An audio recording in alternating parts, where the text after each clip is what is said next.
I forgot my notes. Is Kathy going to talk to us about how Betsy dozed?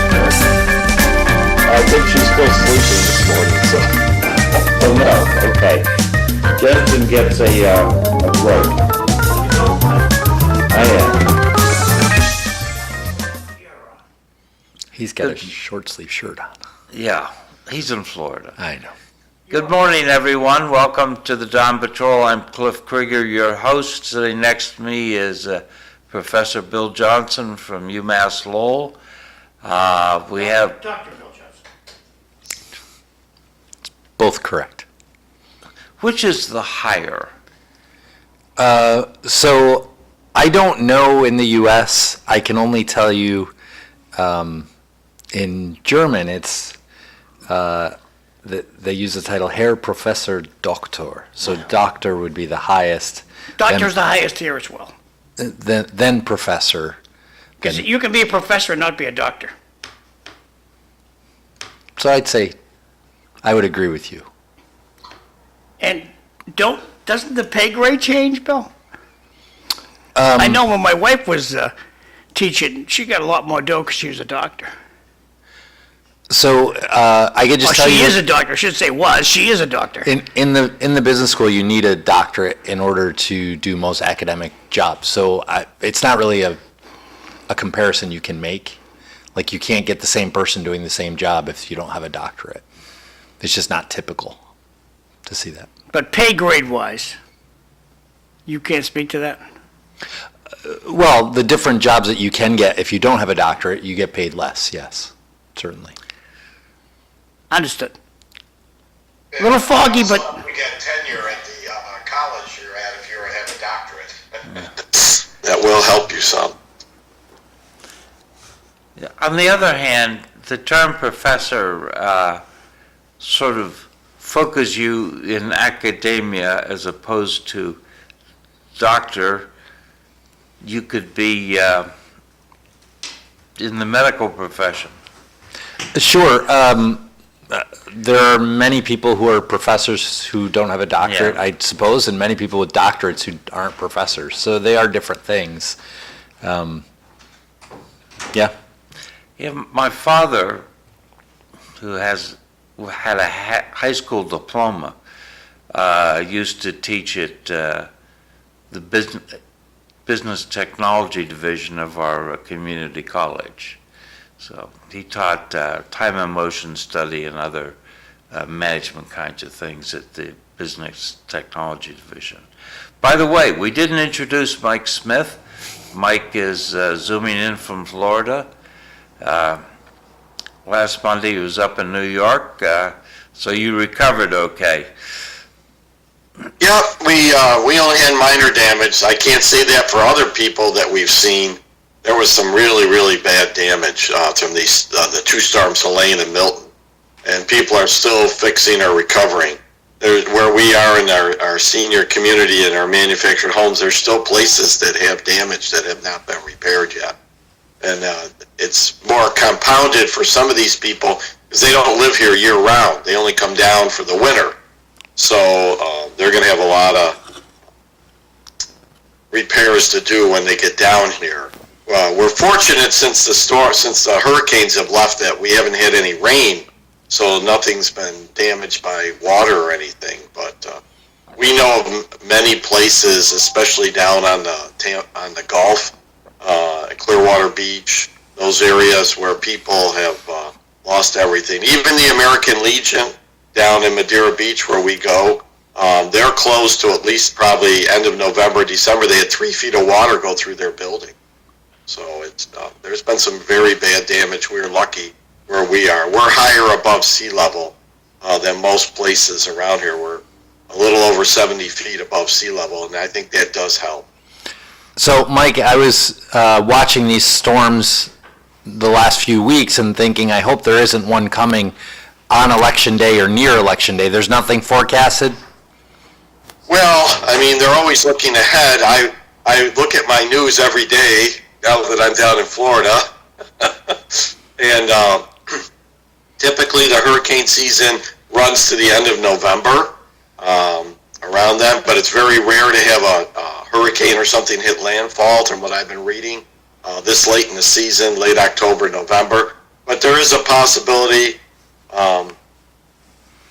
possibly around Election Day, the one you were mentioning, that something could be developing, but it's a ways out. So I haven't seen anything yet that would hit landfall in the area. But that would be very troubling if it came on Election Day. Yeah, that's why early banking your ballot early may be a good idea, because you never know what might happen on Election Day, weather-wise. So but our weather day, I thought it was pretty good on the weekend. Yeah, it was a nice weekend. And then we'll go back up a little bit this week. Today is Bob Hoey's birthday. Maybe he'll call in and reveal his age to us. Back in 1420, Beijing is officially designated as the capital of the Ming Dynasty when the Forbidden City is completed. 1632, the Massachusetts Bay Colony voted to establish a theological college, which would later become Harvard University, second oldest university in North America. It's the second oldest? Yeah, What's older? it's a university down in Mexico City. Oh, I didn't know that. In 1886, U.S. President Grover Cleveland dedicated the Statue of Liberty, which was given to us by the French. I always remember the Herb Block cartoon that shows this ship coming into New York Harbor with two immigrants standing on the deck, and the little kid says to his mother, "I know who that is. That's Eleanor Roosevelt." So for years, I don't know if you know this, for years it was in a warehouse. The French shipped it here, and I think the U.S. didn't want to spend the money to set up the Statue of Liberty, or didn't have the money. So they raised money in schools and all kinds of stuff, probably having bake sales to put it together. The French sent it in pieces. Of course, you can't send the whole thing. And it took years, I guess, to get it set up. Yeah. I do remember reading about that, Bill, that they raised money to do that. Yeah. Yep. You know, the trip across the Atlantic can be interesting. That famous painting of Washington crossing the Delaware, which last time I saw it was in Washington's Crossing, was painted in Germany and encased in a lead container and shipped across the ocean so there'd be no damage. So in 1919, Congress passed the Volstead Act over President Woodrow Wilson's veto, paving the way for Prohibition, which began the following January. That didn't work out well. In 1922, Italian fascists led by Benito Mussolini marched on Rome and took over the Italian government. We'll talk about that a little later, I think. In 1942, the Alaska Highway first connects Alaska to the North American Railroad network in Dawson Creek in Canada. I drove the Alaska Highway, and it was great, but then later they went and paved it, and not so good. In 1962, the Cuban Missile Crisis ends, and Premier Nikita Khrushchev orders the removal of Soviet missiles from Cuba. And in 1965, Pope Paul VI promulgates Nostra Aetate the Roman Catholic Church officially recognizes the legitimacy of non-Christian faiths. I only put this in because of the first name. 1793, Eliphalet Remington was born. American businessman, founded Remington Arms. Lived till 1861. 1949, Caitlyn Jenner was born. 1968. How much whoop-de-doo stuff do you have here, Cliff? Just a little bit more. Why? It's just boring. Just burning time. Burning time. We got better things to talk about than what the Alaskan pipeline that got paved and you drove on it once and Well, I drove on it more than once, but that's okay. thank you for enlightening me, Cliff. Thank you. I've never been to Alaska. It's an extra large New Hampshire. Okay. That's what it is in my book. Nice place to visit. Extra large New Hampshire. Extra large New Hampshire? Yes, that's what Alaska is. They got Bureau of Land Management people ruining the countryside in New Hampshire? Okay.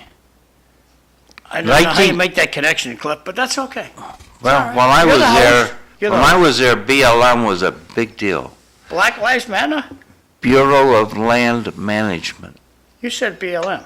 That's exactly That's what I Black said. Lives Matter. That's Bureau of Land Oh, Management. no, it's not. Oh, you're Before- not taking that term away from us, baby. We're Black Lives Matter and get over it. Yeah. 1966, Matt Drudge was born. 1967, Julia Roberts was born. Oh, there's a looker. There is. In 1880, Abigail Adams passed away. Wikipedia listed her as American writer and second First Lady, but my understanding is that... 1818. Well, I said 1880, didn't I? You did. 1818. That seemed too recent. Yes.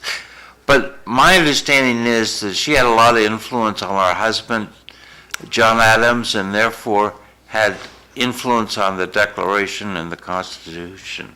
So we know a lot about their relationship. They wrote letters to each other, and I think that's one of the relationships we know from that time period Yeah. very well. So it's not clear how much influence she had. I don't think there's a lot in the letters. This is years ago that I read Adams' biography. I don't think there's a lot in the letters about policy and things in the Declaration, but it seems plausible, if not likely, that she would have had influence in those times. In 1960, Oswald Boelke, a German flying ace, passed away.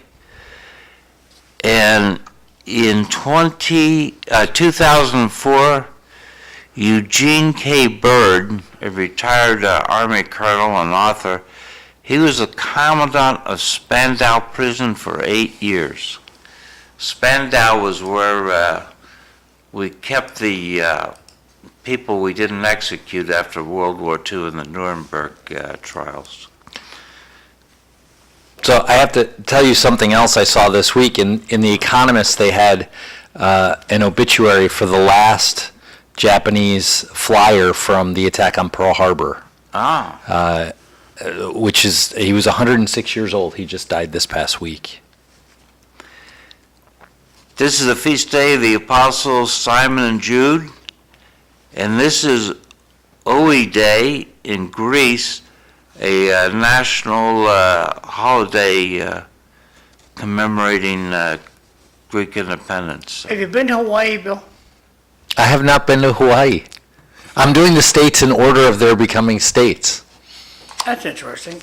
Well, a story related to what you're talking about with the Japanese pilot, the last guy to bomb Pearl Harbor. When Ellen and I don't know if the kids came or not, but we went to Hawaii, and we go over to see the war memorial, and it's a big production. They have like a movie thing they want you to go see. So I'm sitting outside, and I am lucky that I have the ability to talk to people at gas pumps. So wherever I go, I just start talking to strangers. So this couple sitting next to us, chit-chatting with them, and so how you doing, blah, blah. So where you from? And the guy looks at me and says, Japan. And then him and his whole family moved to a different place to sit down. I don't know why, but he was a little Uncomfortable. anxious. Uncomfortable is a better word, thank you, to say that he was from Japan. But hey, the war's over, baby. That's good for you. That's a long time ago, and it's something everyone in the world should recognize in the same way. There's I mean, it's a different time. It's okay, right? It's the Japanese government sometimes does some crazy things, like the United States government does crazy things. Japanese people are nice people, as are the American people. I heard an interview with Ken Ono, who is a professor and a mathematician, and his parents came right after the war. His father was a graduate student in Japan at the end of the war, and the United States government brought him to the U.S. and trained him in mathematics. But he said his family, as a Japanese family in the U.S., was very poorly treated in the early years. I'm sympathetic to them, but I'm also sympathetic to people who were upset about the war. And obviously they were treating individuals very poorly, but I understand how people can do that. We had Fru didn't get the link, John. I just got a text from him. I will send him another link. Perfect. Martha and I were going through, I think it was Dachau, outside of Munich, and there were people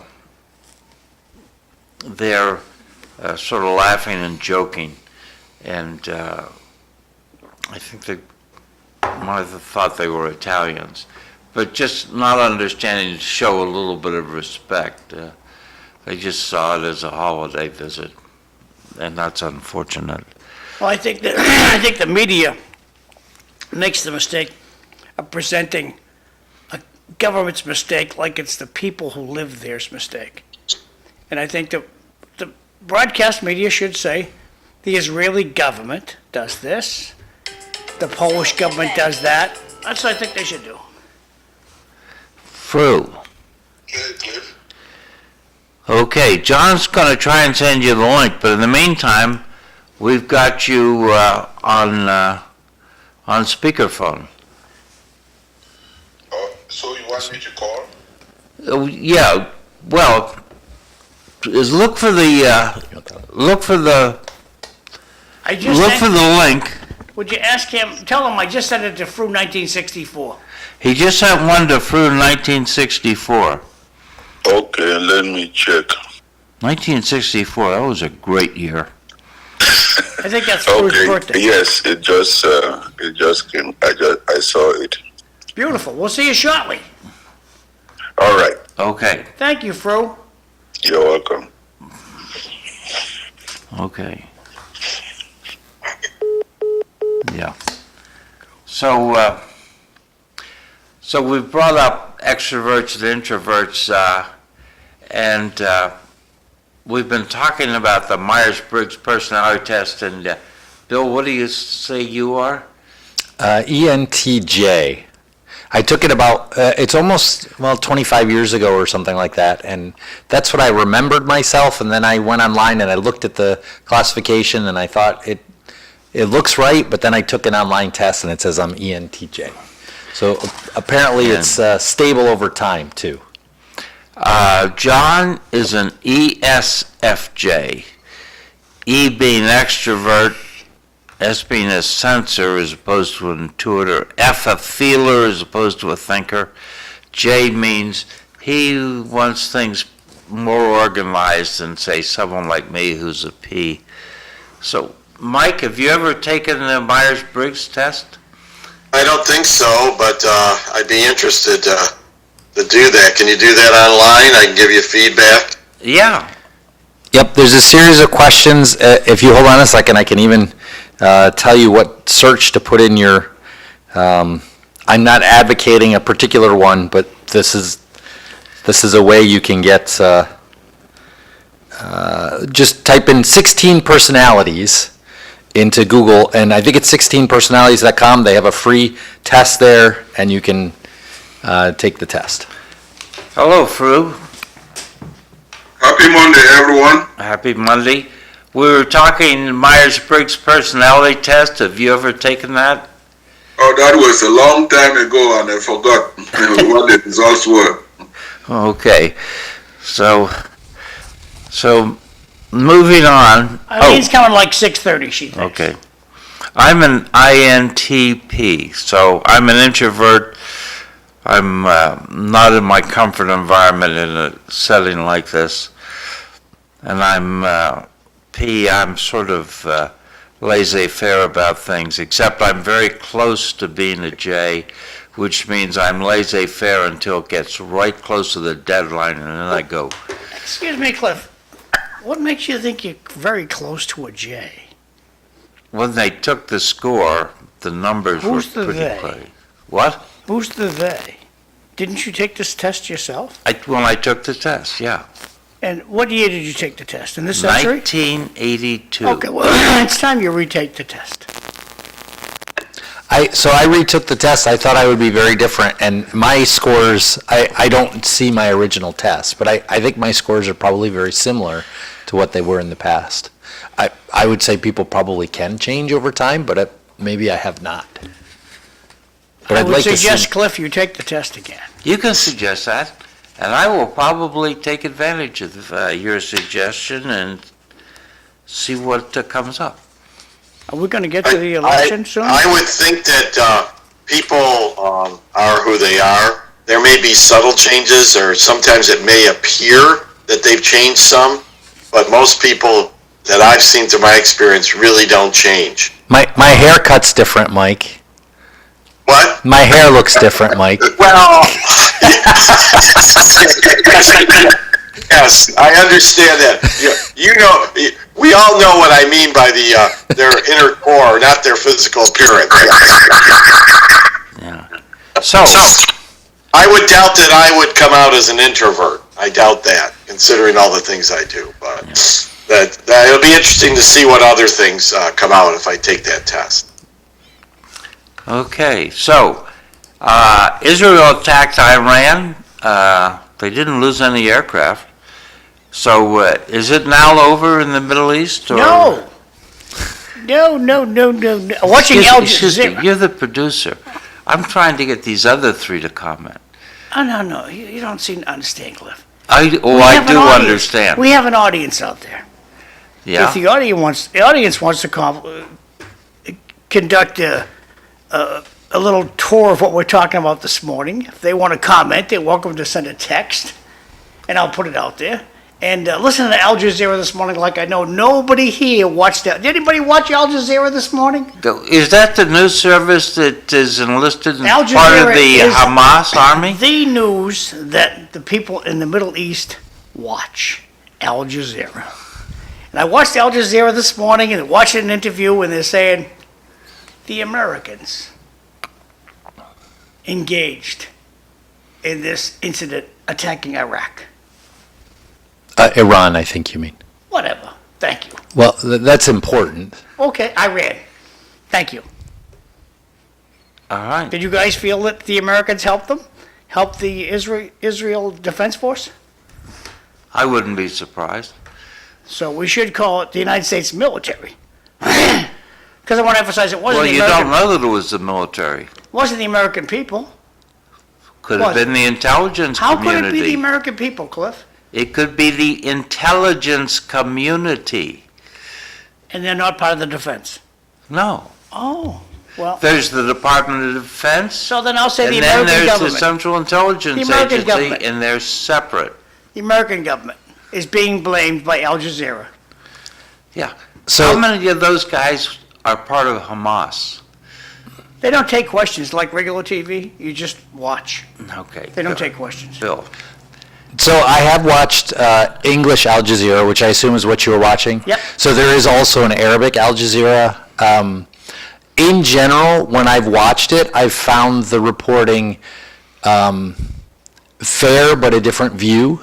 Now, I don't know what you saw this morning, so I can't comment on it. But in general, I have not found it to be problematic. It presents a different view. My understanding is that Arabic Al Jazeera is actually significantly different and has a much more negative view toward the West. But not speaking Arabic, I can't provide my own opinion, only what I've heard other people say. I do think the U.S. bears responsibility in the way it has in the past, supported Israel, providing arms. The planes it has are American-built planes. The weapon systems it has are largely American weapon systems. The U.S. is giving a lot of money to Israel, or at least has in the past. So bears some responsibility for what's happening. Now, whether or not this direct action is American or not, I don't know. So I can't comment intelligently about that. Did anybody watch 60 Minutes last night? I don't 60 know. Minutes demonstrated that the United States is burning and using Russian oil this morning. Wow. Okay, oil is an international market, right? So it's hard to tell Russian oil from Venezuelan oil from American oil. But I don't know how we got the oil, because my understanding is that Russia is under a sanction, but how did the oil get here? Exactly. It got here with tankers? Exactly, and they just showed on a satellite view exactly what's going on, and the United States just lets that happen. A satellite view of what? Tankers transferring oil in middle of the ocean. Ah. So I think it's unlikely if 60 Minutes knows about it, the U.S. government doesn't know about it. That would be an incredible claim, right? Well, they can act like our city council. We have homeless in Lowell? What? Well, That's the newest thing with the city council. Have you noticed that, Bill? The Lowell City Council just discovered we have homeless in Lowell, and they act surprised. The government's going to act surprised. We're burning Russian oil? Yeah, in your car this morning. Thank you, Russia. Yeah, oil's kind of fungible. Well, I mean, you have to understand that from what you're saying, this was done out in international waters. So the rules apply differently. I mean, people are very deceptive, I guess is the best way I can put it. They can transfer the oil in the middle of the ocean and then say it came from someplace else. It's pretty hard to trace. So, and there's nothing the U.S. can do really about that in international waters. So I'm sure they know about this, but I don't know legally how they can get around or stop this from happening. And the ocean's a big place to be able to track everything. I mean, some of these shippers that are doing it turn off their GPS tracking when this happens. It's really hard to pin anything down. So it's going on. I'm sure I've read about it, but to try to enforce or do something about it is very difficult. Understood. Yeah. So, I talked to Bill and Fru last week, and about the BRICS, the Brazil, Russia, India, China. The S is not a South place. Africa. South Africa, yeah.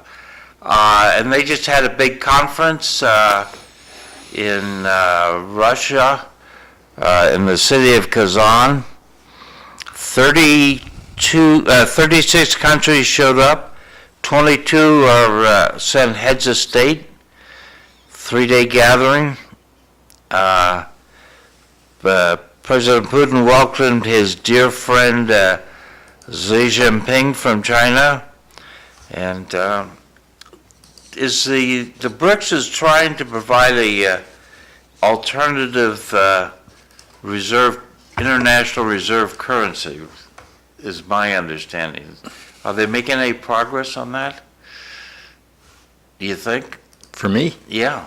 So I think this is an issue we've talked about a lot on the show, and I think it's very difficult for these countries. They're very different from each other. It is true that they have one thing in common, which they think that the U.S. hegemony is a problem. It would be better if There's more multilateralism in the world. But other than that, I'm not sure that they share a lot of things in common. Just to pick two countries, India and China, one is the world's largest democracy by population. The other is the world's, the largest country by although India maybe is bigger than China now. I think India is just but edged about. Two enormous countries. One is a democracy, one is not. One is growing, the other one is shrinking substantially. But these are two countries that have fought wars as recently as 1970, 79, 70, in the 70s. Yep. And they still have a disputed border. This developing of an alternative currency does give them a common idea or a common concept, but I'm not sure that's enough to overcome all of their history and conflict on other topics and other issues. But both the Chinese head and the Indian head, Modi, Narendra Modi, showed up for the conference. Frood, you got some thoughts on this? Good morning, everyone. Morning, Fru. Yes, it's quite a complex issue, Cliff, because the West, they think that the world is those countries in Europe. If you look at the League of Nations, how did the League of Nations come about? When the West, mostly in Europe, when they have their issue, they say it's a world issue. The First World War was caused in the West. It was the Western War when Archduke Charles was assassinated. The League of Nations was 4 countries in the West. They couldn't bind up together. Then it graduated to the United Nations, which was a Western war. When the West is fighting their war, they say World War. They involved Africa, involved India, because those days these countries were colonized. So they spread it over and said World War. What happened? It was just 4 European nations, small countries, that had veto power. And then later on they opened it to China. And in those days, the West could manipulate everything because people were listening on the radio, they control the media, they control everything. But the world has changed. The world has changed. And because of all that, we are in a very blessed, God blessed, the oldest democracy, with the biggest democracy, and also the oldest dynasty, China, that is evolving and changing. And these countries are saying what the West is using monetary as a gunboat diplomacy. If you bring your finances and save it here as a safe zone, later on they use it against you. It's not only one country. So these countries, while the West was doing its arrogance and dominance, they were working underneath. Doing something like in those Cold Wars, you have the Warsaw Pact, you have the non-alignment, and then NATO came in. So if you ignore history, you are bound to commit the errors of history. Things are not stagnant and no condition is permanent. One cannot positively say that BRICS would be a failure, but just that these countries coming together, it means a lot, because there's more share of information now than it had been. Ross, and I feel an obligation to speak the truth. Good morning, everybody. Wow. And also it's a bigger market. It's not just currency, but a bigger market for this country. If this country unite, the West will have the goods. But this country are coming to support each other so as to industrialize their own base. And also mostly Africa emerging now, where the raw materials are. I'm very, very pessimistic. The West should be very, very careful with their arrogance. Your Christian healthcare administration. Do I agree with that? So, yeah, Eileen, can you mute the TV? Oh yes, I'm sorry. It sounds incredible. That was a very So, house. But that leads into, in my mind, into China and the Belt and Roads Initiative. And I saw an article last week that China is slowly shifting from building infrastructure to building to investing in security, because there's been some problems with security in Africa, and the investments in infrastructure aren't paying off. Did you say anything about that, Fru? Well, I've not seen anything. That's probably, it's always that he who controls the media controls the narrative. Everything that have been coming out of Africa from the West is always gloomy and condescendingly. They believe that we believe that everyone is endowed with wisdom. But the West think that because of Africa's submissive and oriented and respectful manner, they are stupid. If you listen just what happened during the BRICS, Russian economy is going up during these sanctions more than it has ever been, while the economies in the West are struggling. I would like the professor to comment on that. And you see, Russia is, most Africans now are asking, when the West was in Africa, that they are maintaining peace, there was war everywhere. There was a Cameroonian journalist, a female, that asked the question, why is it that Russia has been to Central Africa and all these African countries that the West have left? Why has there not been an increase in violence? Okay. Well, John wants to make a comment, and then we'll go to Bill. We need to talk about the presidential election, You were going to get to it. because next week you'll be whining we can't talk about the presidential election. I won't be Because whining. we can't talk about electoral politics next Monday and Tuesday. I got that. But today we can. But Okay. no, we're gonna talk about the banana trees in Zimbabwe, where there's a big drought going on, and all this. We can talk about that next week. You realize So- you're burning up time.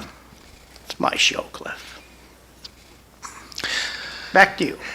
So I want to comment on a couple. Fru actually threw out a lot of topics, and I'm going to try to take them one at a time. So he started out. One of the things he said is, Quickly. "What's that?"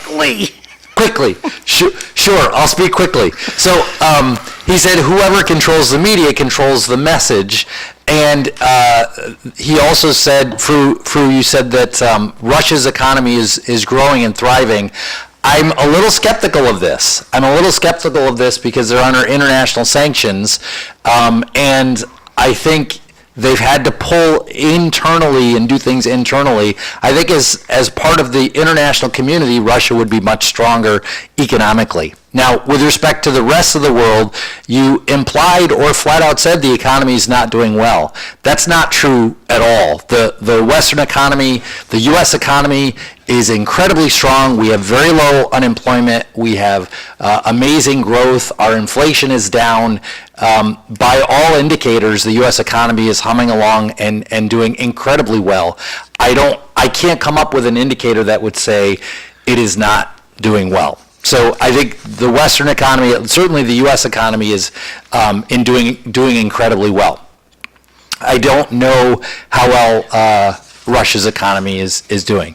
With respect to, I guess, the West and peace in Africa, there is a bad history there of deliberately drawing borders in ways that were going to be problematic.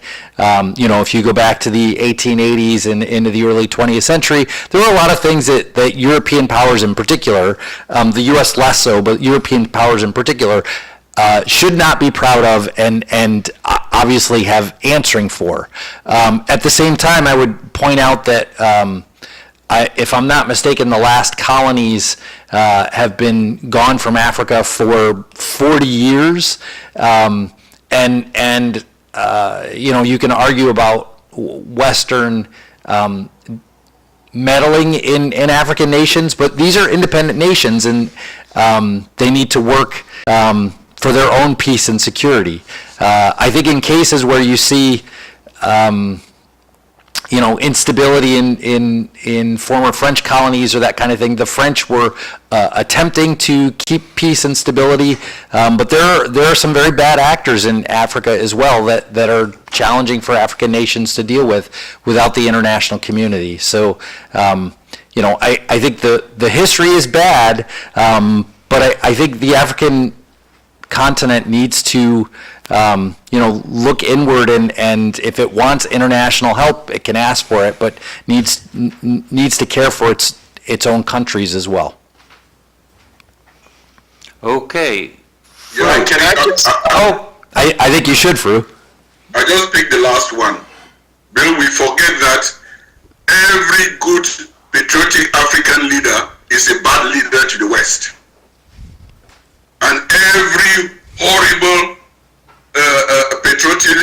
every horrible leader to the Africans is a good leader to the West, who has been educated, funded, supported by the West, and the West held them all the way from Mobutu, Sisiko, who the West said he was a very good person, and he was the ruler of Congo, Belgium. And in Belgium, King Leopold was even worse than Hitler in what he did to Africans. We don't say, the Western history does not do that. They cover all this history to embellish their own narrative. You see, Idi Amin was vilified, and Gaddafi was vilified by the West. Is Libya any better now than when Gaddafi was alive? So when you say that someone who doesn't know that dynamics, that the stooges in Cameroon, we have a 92-year-old president whose son is the president of whose son is older than the president of France. When he goes there, he bows down to him. Does that mean what? In conclusion, I would say the West knows that Africa can deal without the West, but the West cannot deal without Africa. That's how they embellish and prop up all these dictators to come up, and then they will blame Africa and sit behind. And they are the very ones who are fomenting this instability in Africa, because a developed country has to be stable. Because when there is instability, all those minerals are flying out to Europe. Turning the page to American government politics, please, Cliff. Thank you. Thank you for your positions. I can't agree completely with you, Fru, but I think you're right, and I would agree with some of the things you've said. And with that, I think I have to stop, or John's going to throw something at me. So, I just would like to throw in my 2 cents for about 15 seconds. go ahead. I agree with Bill. Until India and China resolve their differences, I don't see BRICS moving forward.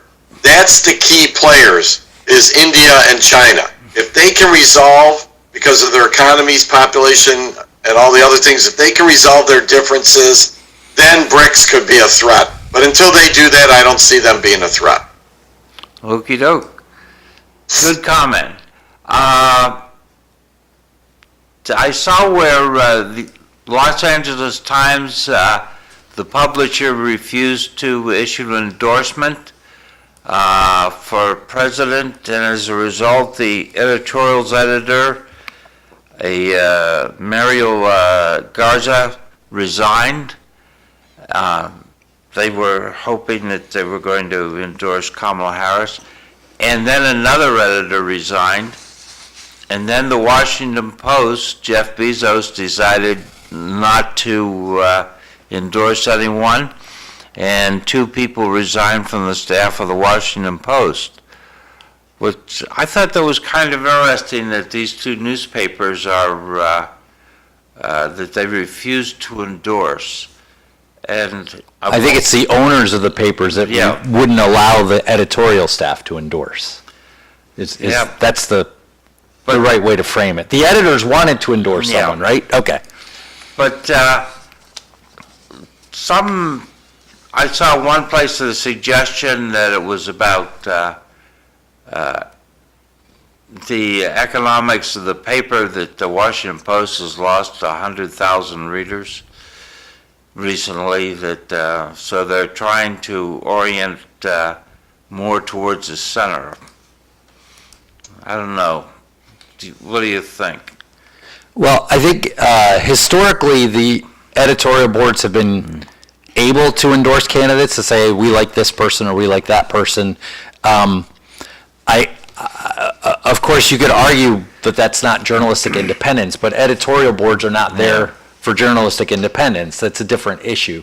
I don't think these decisions are being made specifically to keep journalistic independence. I think they're being made for economic purposes, and I would argue that that's probably problematic, but I don't know. I mean, Cliff, in your notes you had written, the owners own it, so the owners can do what they want, and I agree with that.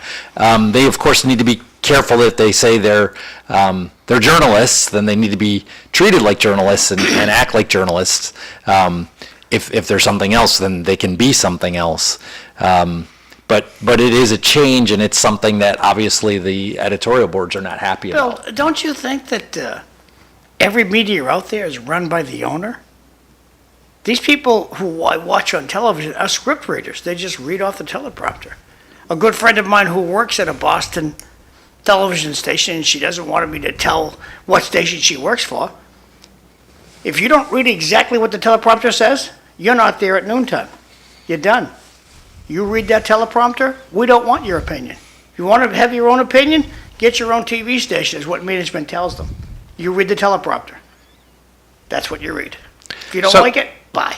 So that's why in the UK, the television personalities are known as newsreaders, because they read off the teleprompter. And they're not reading the news either, are they, Cliff?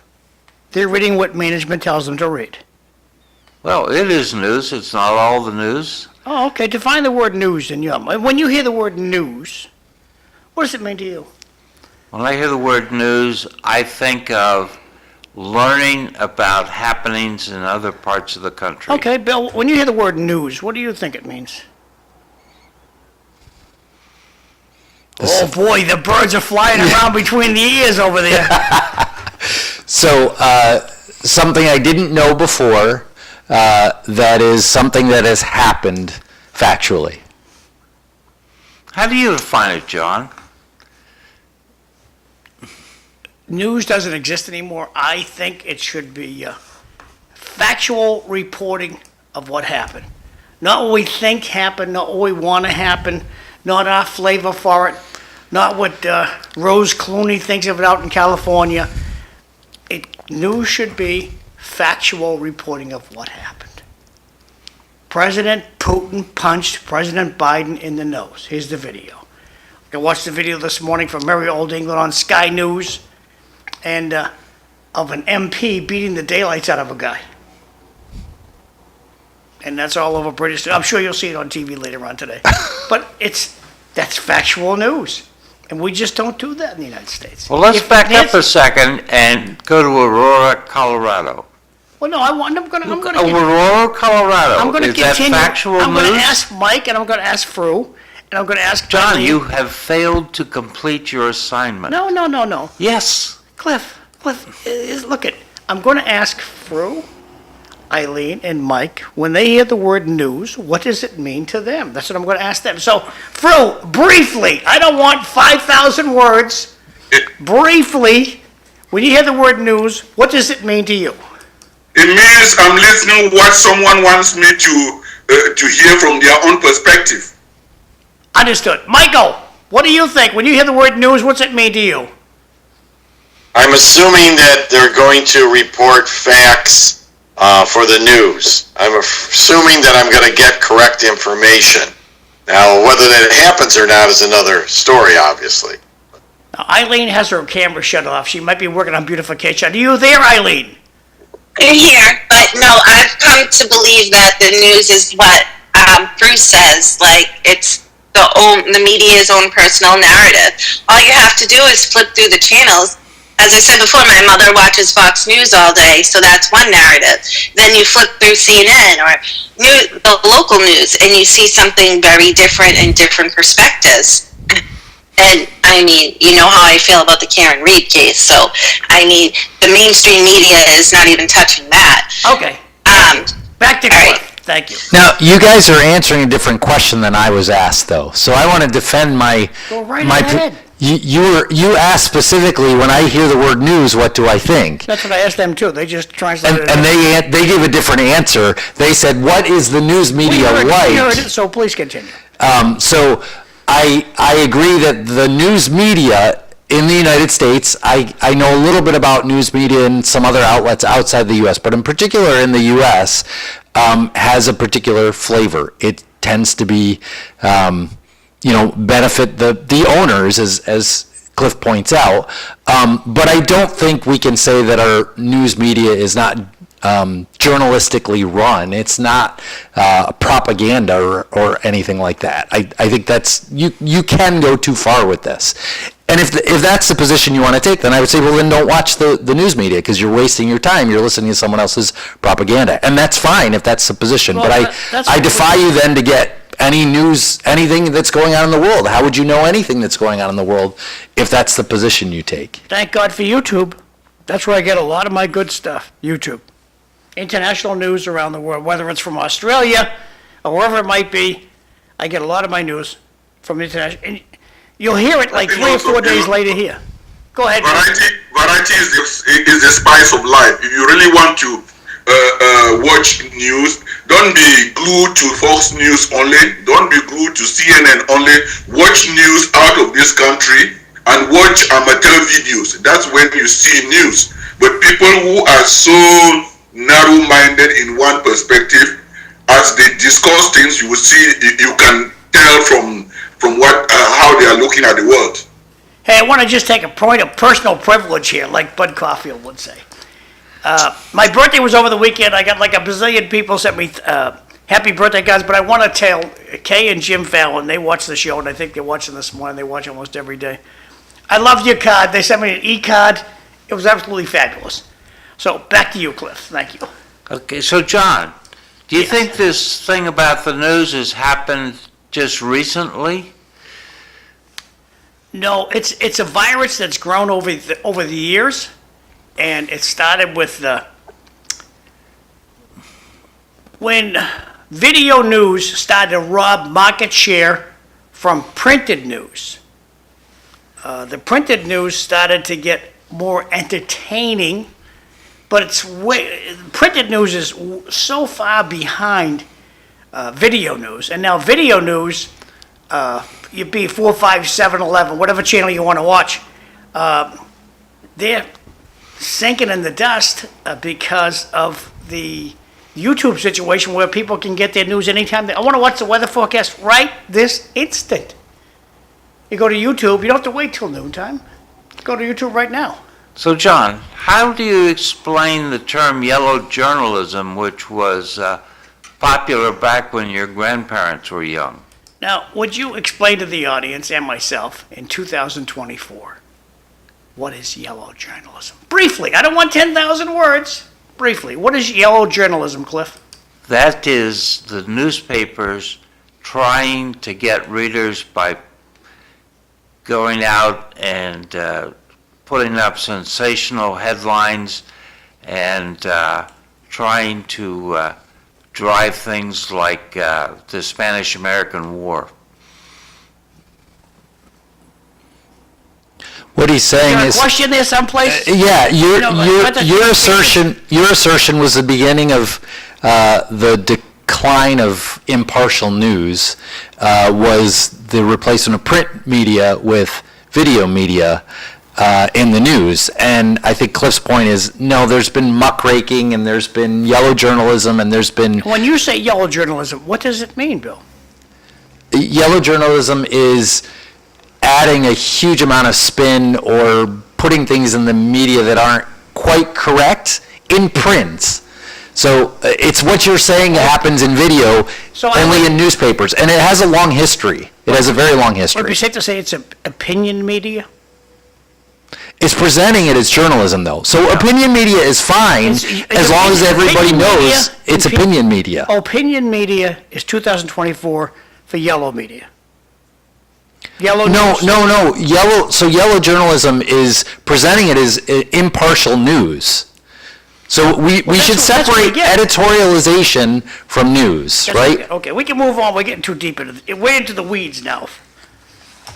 We're in the weeds, all right. That's where we live. So, Yeah. so is Donald Trump a fascist? Fru, what do you think? Well, define fascist, Cliff. I can't. Okay. Then I guess he is. But Or he's not. did you get the PowerPoint presentation up? Wasn't prompted to look at it. I will go and look at it, see if I get it up, Cliff. Thank you. Yeah, we can look at models of fascism. Wow. Fru, Yep. what do you think? Are the Democrats going overboard claiming Trump is a fascist? Wait a second. Who was it who claimed, someone claimed that over this weekend? It wasn't a Democrat, it was a Republican. That was the chief of staff who said it, right? Trump's former chief of staff. John Kelly. John Kelly, thank you. Said that, so you're saying Democrats are saying, no, this is Republicans saying it. Be careful, right? Let's present the Thank you very facts. much, Bill. That is a spin. He who said that knows very much the meaning. And if I have a friend, someone who has worked over me, define who I am, what else can I say but look through the mirror? Go to the very bottom. I'm sorry, I missed your point, Fru. I mean, factually, it was John Kelly who said it, right? I'm saying that John Kelly worked for who? And if John Kelly said it, the person who never got close to the person, to the accuser, I don't know. But the person who got so close, if that person says that, who am I to contradict? But, okay, but we want to be very careful about editorializing and reporting the facts. You don't know who John Kelly works for. All I know, he's former chief of staff of Donald Trump. That's a fact. And he called Donald Trump a fascist. Those are facts. Now, who he works for, I don't know. I would assume he's retired. I don't know that he's on anyone's payroll. He's a Republican. He's a lifelong Republican. So I'm not sure what you mean.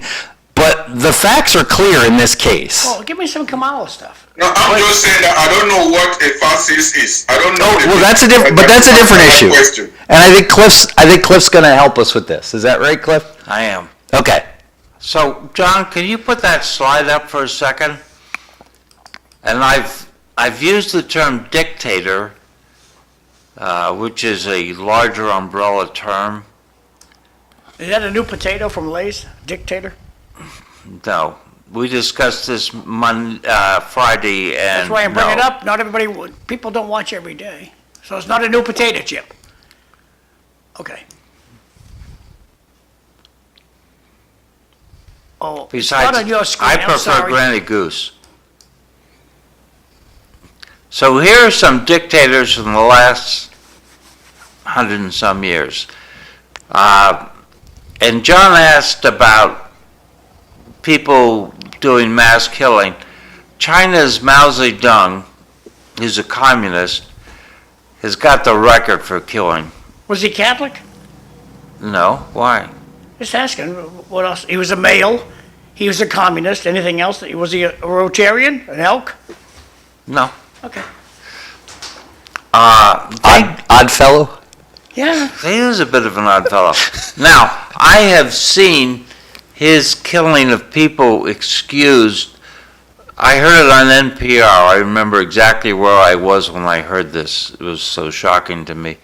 A woman being interviewed said, excused Mao's killing of millions of people by saying, well, if you're going to make an omelet, you're going to break some eggs. And I thought that was pretty weak. Genghis Khan? Yep. How many is he the 70 or 80 million? No, he's the 40 million between 1206 and 1227. Gotcha. Joseph Stalin, another communist, between 6 and 20 million. Adolf Hitler, 11 million. King Leopold II of Belgium, Fru brought up King Leopold. He killed between 8 and 11 million. Never heard It of was it. more than that. There were no records. It was about 50 million Congolese in a small country. And that was a foreigner. No, all those leaders that you have mentioned are part of those countries. It's only King Leopold who was outside. Do you think that he will have mercy on the Congolese? That is not equally fair analysis of it. Well, you should be careful too. Adolf Hitler was mostly killing people that were not in Germany. Most of the people he killed were outside of Germany. Genghis Khan also, I don't think he was killing mostly Mongolians. I think he was killing people outside of his country. It's true that Mao Zedong was killing mostly Chinese. True. Killing his own people. Yeah. Yeah. But they come from that continent. But none of these killers came from Africa where the atrocity was committed by them. It's a good point. That's true. There's none from South America either. Yeah. The highest score I could find for Africa as an African is Idi Amin from Uganda at 500,000. Oh, Cliff, we gotta watch the clock a little bit better. Now I'm watching the clock and I know that we're about 3 minutes into We should have the stopped. City Life show. Should have stopped, taken a break, and restarted the show at 7. That's what we should have done. We fail to do that too often. On the other hand, Fru's going to have to leave for work, and I wanted to. Well, we'll come back to this issue Include. then. We'll come back to this issue. Fru, All you right. got any parting words? Fru, you got any parting words? Oh, no. Well, just that it was an enriching discussion. I enjoyed it. Thank you, Bill. Thank you. You're welcome. Okay. Okay, can we get back to the issue now? Yeah, we need a definition of fascism. That's where we were starting from. No, about not watching the clock. I was watching the clock. So you knew we were going to blow right through the break, Yes. and you enjoy doing this. No. Okay, well, the Eileen's here now. Can somebody open the door? I came to spice things up a little bit. okay, I'll let you off the hook, Click, because I have to let Eileen in. So, how could 2 you, minutes. how could 2 you be seconds. here if I'm looking at you on Zoom, Eileen? Well, that's my picture, and then this is me in the car right Oh. here. Okay, well, take your seatbelt off and go to the door. All right. So, this is City Life Show. I'm Cliff Krieger, your host, being joined by Bill Johnson. And the producer has decided that we should refer to him as Dr. Bill. I think of him as Professor Bill from UMass Lowell. We've got Mike Smith there somewhere, I think. Mike, can you? Yeah. Yeah, good. Yeah. And Right here. the producer's letting Eileen Delrossi in, so there we are. Early voting is going on in Lowell. City Hall, Mayor's reception room. If you walk in on the ground floor by the JFK Plaza, the police station, walk to the end of the hallway, take the elevator to the second floor, walk out, take a right, walk straight ahead. They're there waiting to help you vote. And when I was there Thursday of last week, they'd already had 1,000 people. So this will go on until noon on Friday, the 1st of November. So besides John Kelly, there have been other people calling Donald Trump a fascist, right? I don't know. What I did see is that Kamala Harris was asked specifically about this comment, and she sort of demurred a little, and then eventually she said yes, right? So I think she was a little hesitant.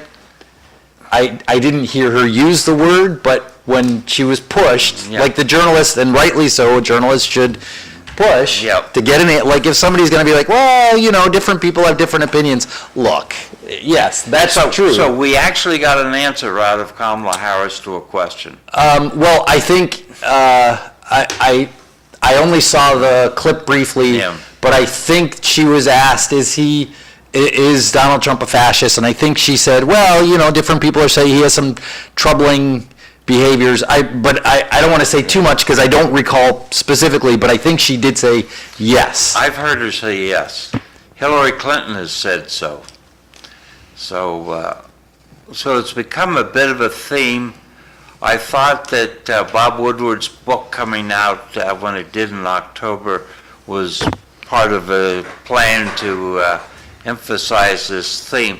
But fascism, John, can you go back to that PowerPoint presentation and the third slide down? Alrighty. 1, 2, 3. Because we This were, guy? yeah, that guy. We were talking about left and right and why it is. It all has to do with, boy, that did not come through well. It all had to do with the French Revolution and the meeting of the Assembly at the tennis courts in Versailles, and they sat, the third estate, the commoners on the left, nobility in the middle, and the clergy on the right. So the clergy were more conservative, the commoners were a little more radical. So that's where the left and right comes from. Next slide. The terminology is... How much it was? I can't fit the slide on the That's screen. okay. I can do whatever you want to do, but it won't fit. All right. I think Well, Cliff let's- should have become a professor. I was a professor. Oh, you were? I was the chairman's chair at the National War College. Oh. All right, so this slide here, Cliff, Yeah, I've look skipped at, the title. look at this $2,500 word. Can you pronounce that word, Cliff? Authoritarianism. Okay. Eileen, can you pronounce that word? Authoritarianism. I cannot. Bill, you got it? I got it. You want to hear it? Yeah. Authoritarianism. I can't do it. All right. So, Cliff, please tell us what authoritarianism, whatever it is. Slide up just a little bit. We don't need the title anymore. But keep authoritarianism, because in bringing that up, what dropped off was that was on top of a arrow that curved around to the left and around to the right, because you find it on both sides. And democracy is kind of in the middle. So on the left, I'm being arbitrary, state direction, and on the right, free enterprise. Socialism on the left, capitalism on the right. So I'd say progressives, liberals, and conservatives. I think of myself as a liberal. Now, you have to be a little careful, right? Because the word liberal is, or even the word progressive, they have historic meanings that we don't really use anymore, right? So liberal is someone who uses reason. This is the 19th century definition. What does it mean to be a liberal? This is someone who uses reason and thinks about things and makes decision based on reason. And believes in freedom. And believes in freedom, right? So this is the historical 19th century definition.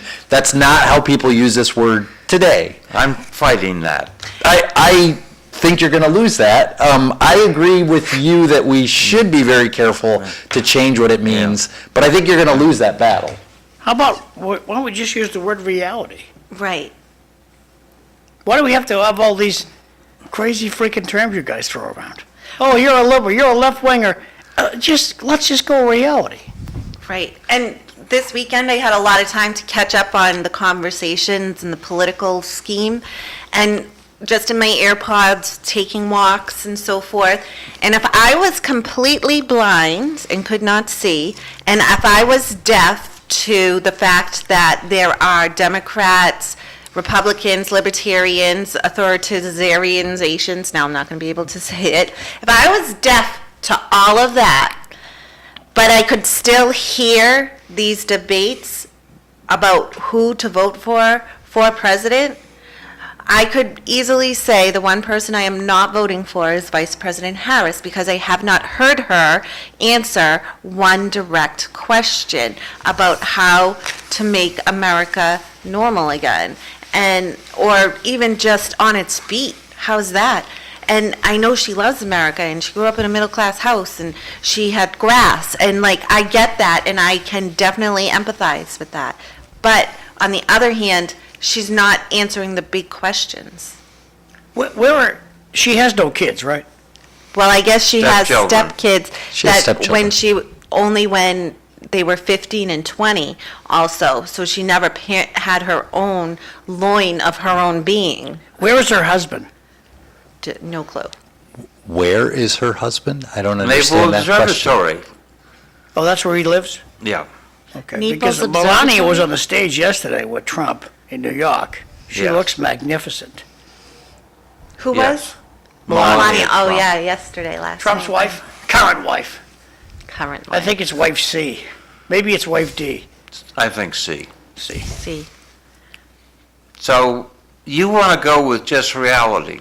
Describe reality to me. Today's date, October 28th, 2024. Mm-hmm. What's going on today? Right, without all the hoopla. Factual. Yeah, without calling me, okay, pie face. What does, I am who I am. Well, you're a left winger, you're a right winger, you're a communist, you're a Catholic, whatever you, I don't need all that, those tags put on me. Let's just report what happened and let people make their own determination. I don't need help Okay, so deciding who to vote for. let's take food prices. I know nothing about them because I am a professional consumer. I do not But- create food. I don't go get food. If I have to go get food, I have a list. Get this, this, and this, and that's all I'm coming home with. I'm not coming home with anything John, else. nobody cares. We need But to you get... asked about food. Yes. And the increase in the price of food... I'm going to use that on Friday. Nobody cares. That's a good one. I'm going to use that on Friday, Cliff. Thank you.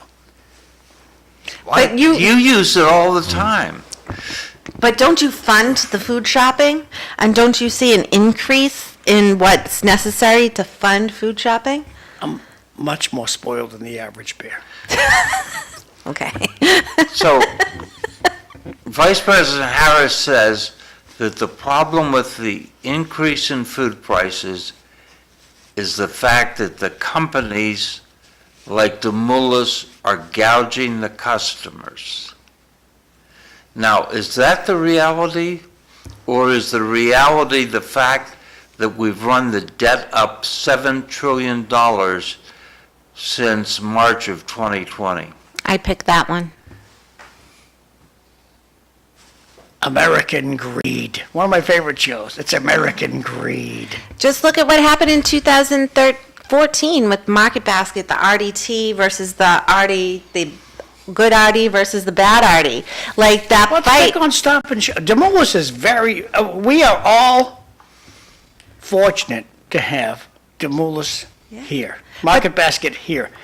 Imagine if they didn't, what do you think the price, Walmart is pissed off at Demoulas because he's so cheap with his prices. But that was that whole fight, and that shutdown was in 2014 was about the good Artie wanting to assure that prices stayed so that people could actually afford it and not sell out to Big Pharma or these bigger companies that were going to raise the prices. And I'm let's probably not not pick on- I'm explaining going to it. cheat here Let's pick and on bring in Walmart. the professor of finance. Yes. So I think it's important to keep in mind that the inflation the U.S. saw, it was really intense right after the COVID crisis, was seen all over the world. So it's not like the U.S. had inflation, no one else had inflation, the U.S. did something wrong. If you say it's because of U.S. spending, you can say that, but then you have to say, okay, it's because everybody in the world is spending. The U.S. wasn't driving world inflation. And I also think that inflation was largely a response of what we did to try to get out of COVID. Yes. And that, I think, was a necessary thing. We were acting sort of not having all the facts and doing the best that we could with what we had. I think now inflation is very low. As we pointed out the last time I was here on the show, prices are still high, but inflation is low. That means inflation is the change in prices. Prices are not going up anymore. But as many people have said, look, my pocketbook is scrimped, is tight. I don't have a big budget because prices have gone up and my salary hasn't gone up to compensate for those higher prices. And that's true. So we can have low inflation and still have people struggling to pay for their groceries and that sort of thing. I agree with you, except I do think that the Biden administration iced the cake with the Inflation Reduction Act. Okay, I mean, we could argue about that. That's a fair point. The other thing I did want to mention, because Biden has said this, and you mentioned specifically, Vice President Harris has said this, that the reason inflation is high or was high, or people can't afford things is because they're being exploited by companies. I think that's wrong. I don't think there's a lot of. I think it's an attractive political statement. Like, no, it's because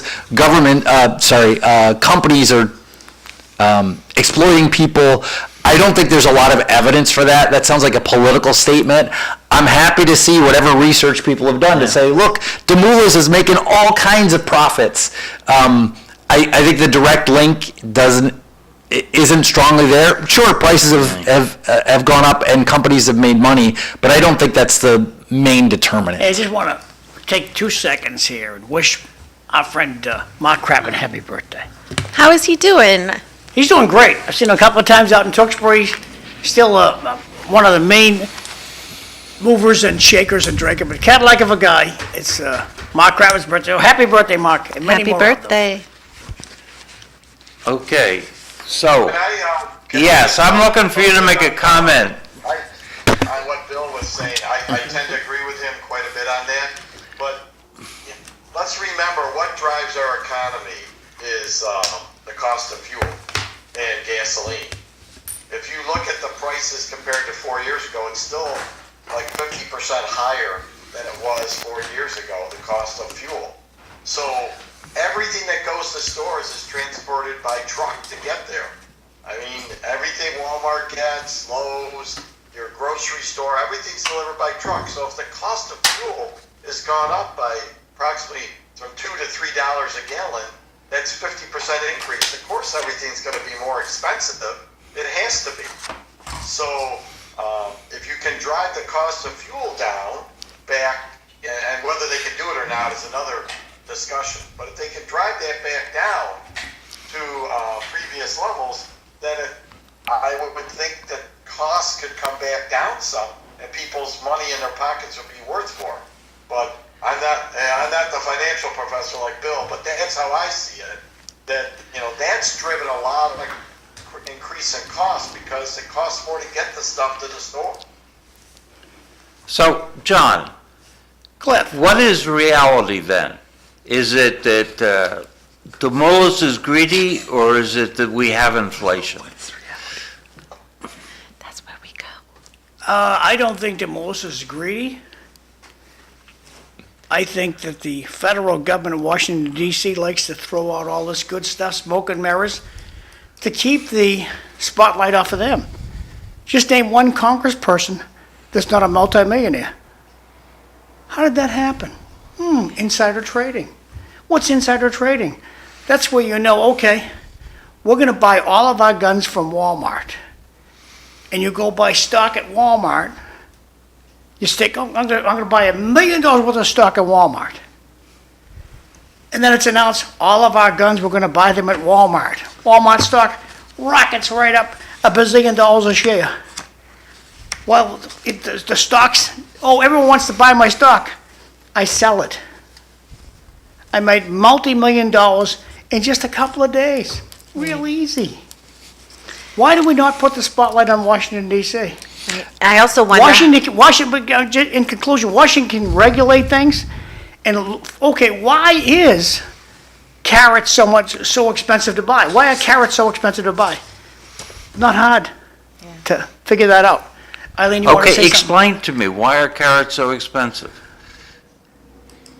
Congress lets that happen. Congress lets it happen. Yep.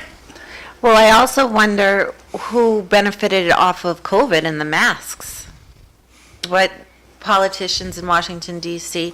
benefited off of that horrid time? Yeah, I don't know.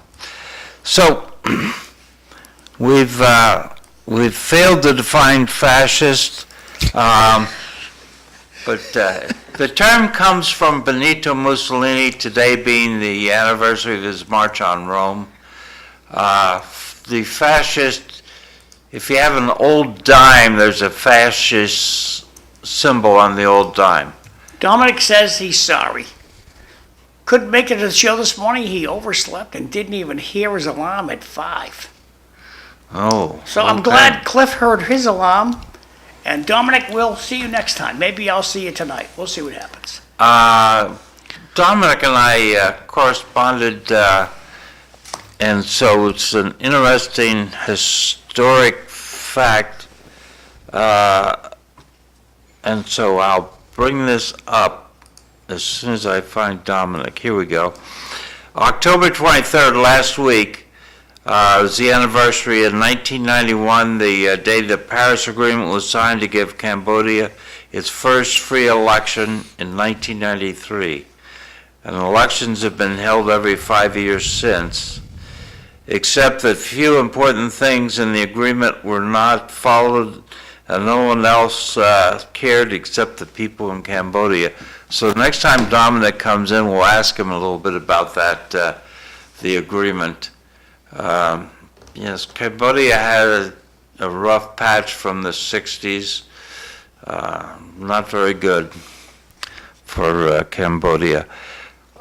One of the themes I'm seeing out in the media is that candidate Donald Trump is suffering from decline. The Lowell Sun had a Sunday op-ed pushing this theme. In fact, they had 3 anti-Trump op-eds yesterday. Can we go back to fascism for just a second? Yeah. Can I propose a definition? Please. Since we've thrown it around and the question, like, what is fascism? The question came up. I didn't hear an answer. Maybe I missed it, but I'd like to make a proposition. Go ahead. And then we'll decide if it wins or fails. Well, so I think you have to go back to the history of Benito Mussolini beginning fascism. Fascism developed there and then was sort of taken and run with in Germany. And I think those two states have something very particular in common. And it is that they had a story or a myth, if you will, about their nation state and what it should be, and it was built on subjugating individual rights and responsibilities to those of the state, and saying, look, individual rights are not important, you're working for the good of the country.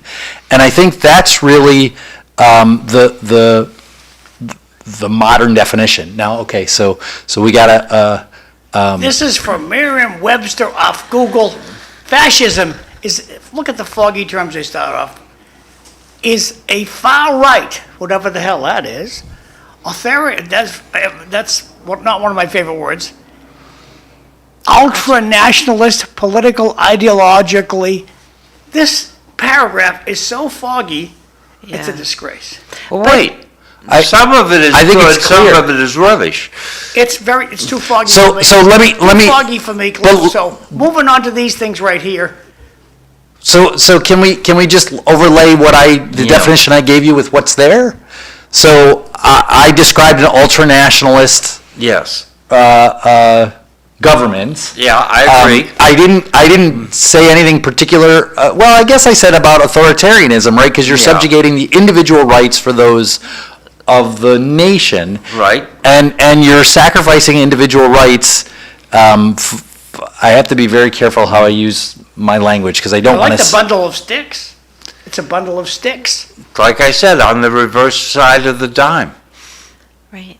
Well, I just think once I just think when someone tries to bring law and order back into a country that has lost so much of it, it's going to appear as fascism. What is Right. law and order? Law and order. Oh, law and order. Law and order. Sorry. Yeah, back into a country You that were has born. lost so much, it's going to look like a fascist, right? This one here, fascism for kids, explained for children.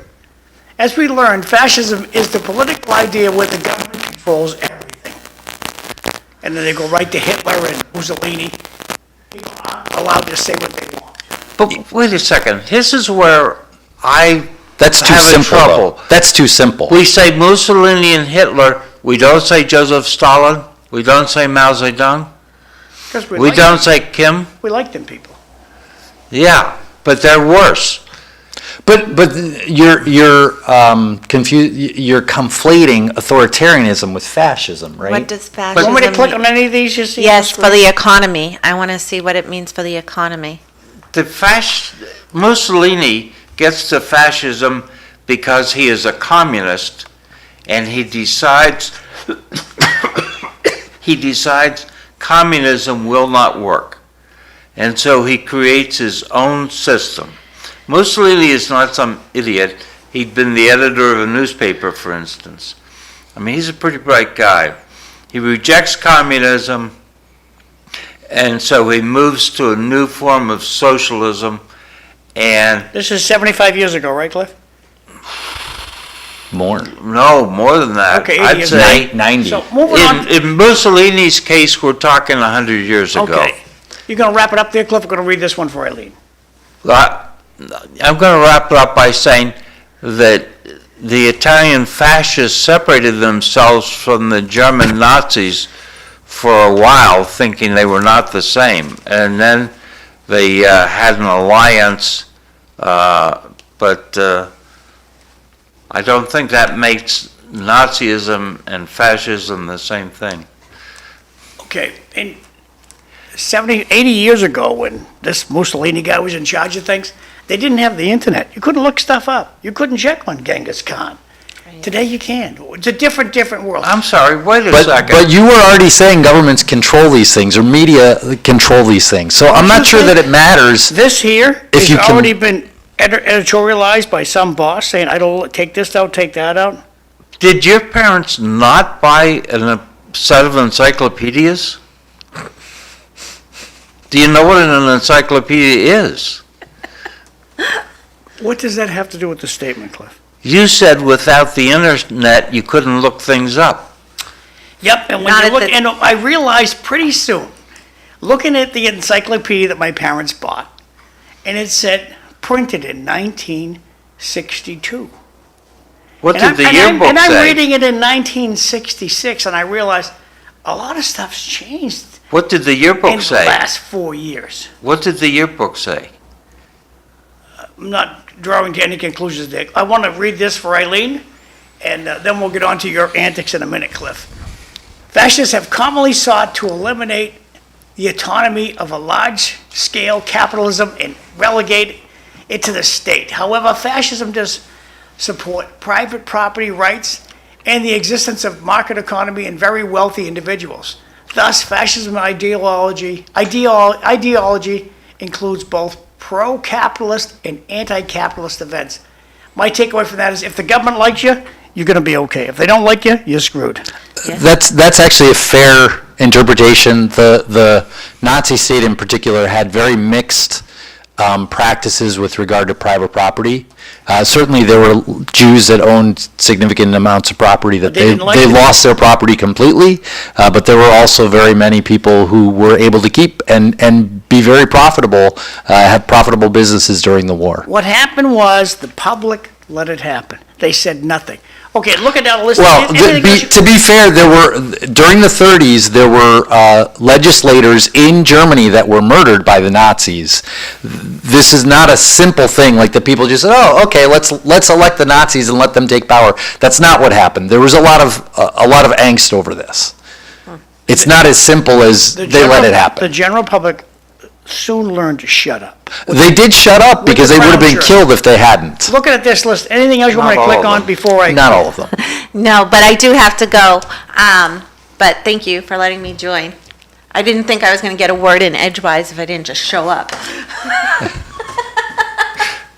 Thanks, Eileen. I'll work on it, Eileen. We'll see you, hopefully. Take care. We'll see you Have Friday. you read the book? Which one? Battle Hymn of the Tiger Mother? You're out of the shot, kid. Do you have a Kindle? I have Audible. I can get it on Audible. Battle Tiger Mom. Battle Hymn of Tiger Mom. Yeah. Bye. Thanks, Eileen. We'll talk about it Monday, but we can't mention the author. Yeah. So, there we go. So, Trump in decline. The Boston Globe had an article saying it's too dangerous to ignore. That was from a member of the Globe staff, and then there was another op-ed saying the same thing. Do we think Trump is in decline? Is he not as sharp as he used to be?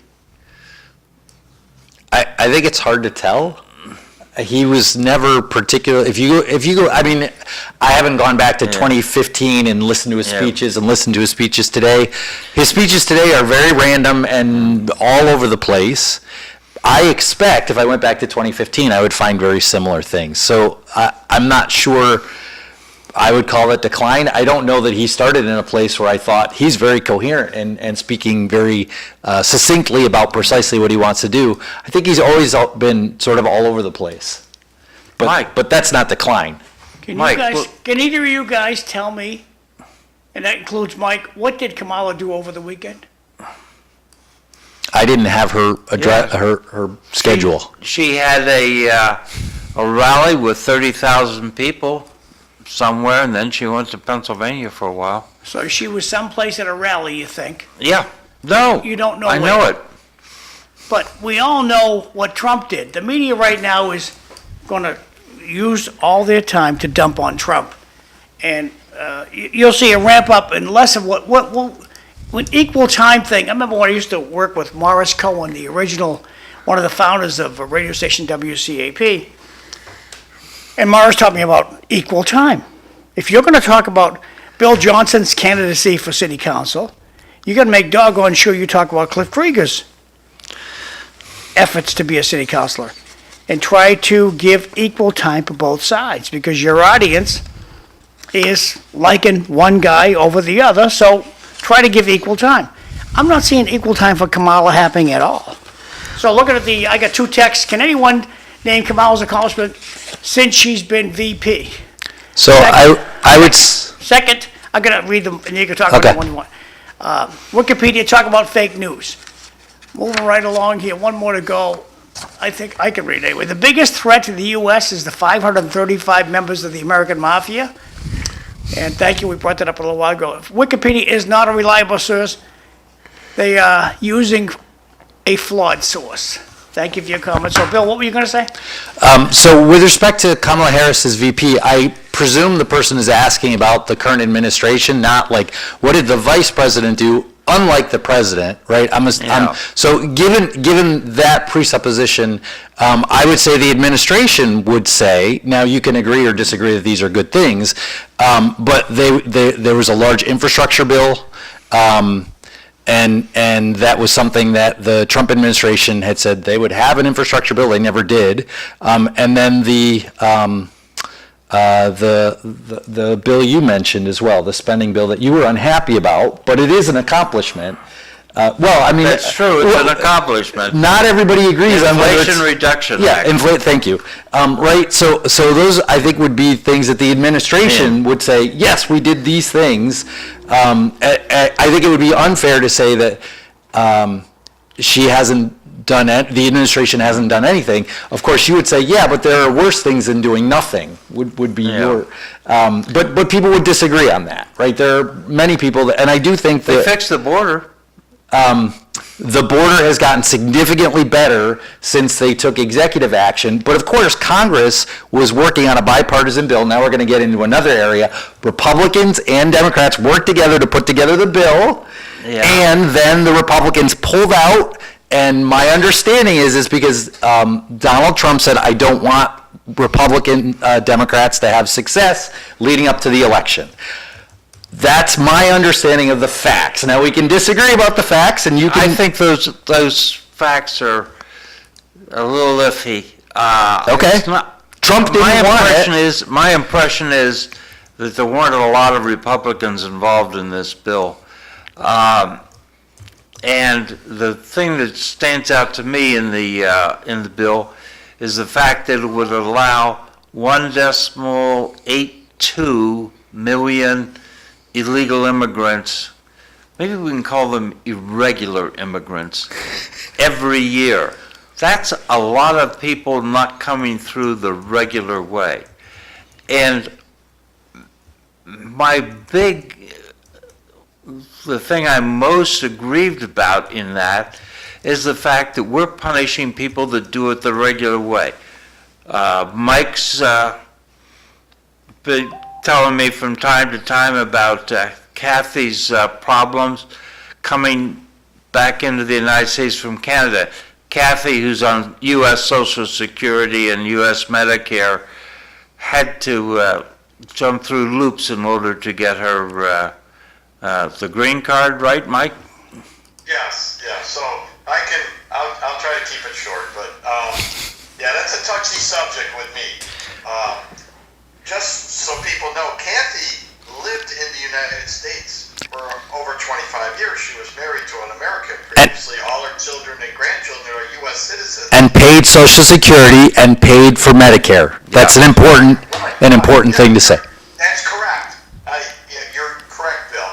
And we also had Nexus passes, so she'd already been vetted and fingerprinted by the U.S. and Canadian governments. And it still took 2.5 years, and I won't say how much money it was, and all the forms and all the other documentation we had to get with her son sponsoring us. And the system itself to come in here legally is onerous. I won't disagree with that. But on the other hand, the government does not have any flexibility either. Here's somebody who lived here, worked here before, wants to come back, and it still took 2.5 years. So I can see why people come here and try to get around the system for the cost, time, and all the other things. We need immigrants in the U.S. Even though this process was onerous, I'm not going to ever say we don't need immigrants. We need people to come here with skills and talents to fill jobs and contribute to our society. Oh, do the jobs Americans won't do, having babies.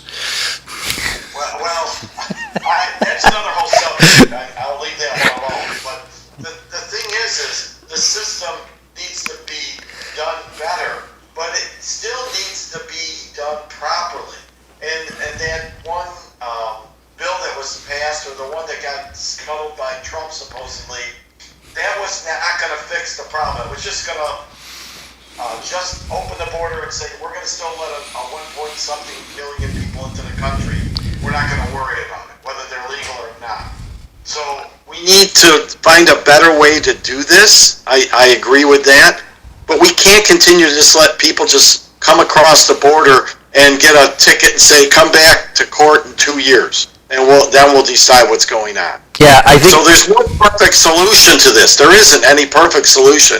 But I think that previously when people had to wait in Mexico and you had time to vet people, I think that was not perfect, and it's not the best solution, but it was still controlling people coming into the country better. Yeah, I think this is going to take. So let me go back to the bill and what the administration was doing. What the administration was doing before this bill was raised was letting a lot of people into the country in a way that I think is ridiculous. The administration has subsequently, after they saw that this bill wouldn't pass and the election was coming, they've clamped down. There are many fewer people crossing the border now than there were before this bill came up, which proves that they could have clamped down before. So, I mean, elections make politicians, I don't know, do things that either they should or whatever. I don't know how you want to interpret it. But the administration could have been doing things better. There's lots of ways you can interpret that. I think things are better now than they were, say, 6 months ago. But I think no matter what, we need Congress, Republicans and Democrats, to work together. I think now with people in Texas shipping immigrants from people with no place to go, immigrants from Texas up to places like New York City and Chicago, the mayor of New York is saying, we can't deal with these people. Right, so let's, the federal government needs to step in because courts have said it's a federal issue. We really need Republicans and Democrats to work together to solve this thing. And Mike, I'm sympathetic. I think I apologize for interrupting, but it's really important to say that your wife paid into the system. This was her right to have these funds and Social Security and everything. And if it's so hard for someone who's doing things the right way, we really need to work on that. But we also have to. We need new laws. I think our laws are built around a system that, that in 1980 made sense. And that's not the world we live in anymore. I think the Democrats are blaming Trump for scuttling the bill, but I don't think it would have passed the Senate. I don't think it would have passed the House. And Chuck Schumer himself scuttled the House bill, which he'd gotten earlier, that was designed to do the same thing. Chuck Schumer's in the Senate. Senate, yes. Yeah, but he can control what comes up for votes and what moves forward in the Senate since he's the Senate Majority Leader. Yeah. Yeah, in the Senate, but you said the House, so you mean in the Senate? No, what I was trying to say is the House had a bill that they sent to the Senate, and Chuck Schumer scuttled it. And then they came up with this supposed compromise bill, but I don't think that the one that they're blaming Trump for killing, I don't think it would have passed the Senate, and I'm very doubtful that it would have passed the House. So its chances of becoming a law were between slim and none. All I can say is we'll never know. Yeah, but politics are optics. They're optics. So there's a big election now, so it's about optics. They're trying to present a picture to voters that, you need to pick me because the optics for me are better than the optics for my opponent. So it's all about optics. It's the same thing, I agree with Bill, inflation's come way back down again. It's not going up the way it was, but the optics to people now, or the feelings of people is, yeah, but my pocketbook, I don't have money to spend on things like I did before. So it's all about the optics and how people perceive things. And a lot of that's what's coming down in this election now. Okay, so John has got announcements, he's got a question for Bill, then I've got the city council, and if we have time, we'll look at the ballot initiatives. We don't have a lot of time, Cliff, okay? Bill, personal finance. To teach Cliff doesn't like the word grade school. At what level should children start to learn about personal finance? I mean, you have a doctorate, you're an economics guy, you're the best guy to come on the show and talk about teaching our children about personal finance. Can you give me your thoughts on that, please? So, You didn't expect this question, I just threw it out to you. Okay, no problem at all. I'm happy to talk about anything. So I think teaching personal finance at a young age is important. I think we are vastly lacking in our financial knowledge. If you go to what we teach in high schools now, and probably this is the right, I mean, it's okay to teach younger kids about money and those kinds of things, but most younger kids aren't making a lot of financial decisions. So I'm not sure it's really that important for grade school. But certainly in high school, I think it's a topic we should strongly encourage, if not have. There are lots of math classes that students are taking, and I hear from, I don't know, I maybe not my students, but other students who think their high school math is not very useful. Well, maybe a personal finance class would be useful. Everybody's going to make financial choices the rest of their life. So that's a class that probably makes sense to have in the high school curriculum. So one class in 4 years? That would be better than what we have now. So no, ultimately, what we, see, because I think you should have personal finance all 4 years of high school. I think personal finance should start at the 6th grade. But and you're the expert, I'm an undertaker, that's why I'm asking you the question. So you think that'd be a waste of time, the 6th graders go with what grade in high school or all grades in high school? So it's not that I don't think it would be useful, it's that I think there's a limit to how much we can push, and what are you willing to give up to get personal finance taught. I think most teachers, it's too bad Eileen's not here, but most teachers would say, we don't have time in the curriculum to add this, this, and this. To add a whole new class for every student every year would be a lot. So I think 1 year of personal finance in high school would be an immense improvement over what we have right now. What grade? What grade? I'd just like to add in too, is that, I learned a lot of personal finance from my parents, and my dad and my mom. And it's funny you mentioned this, because I just had a conversation like a week or two ago with my son, as they're looking into selling their home and moving into a different home next year.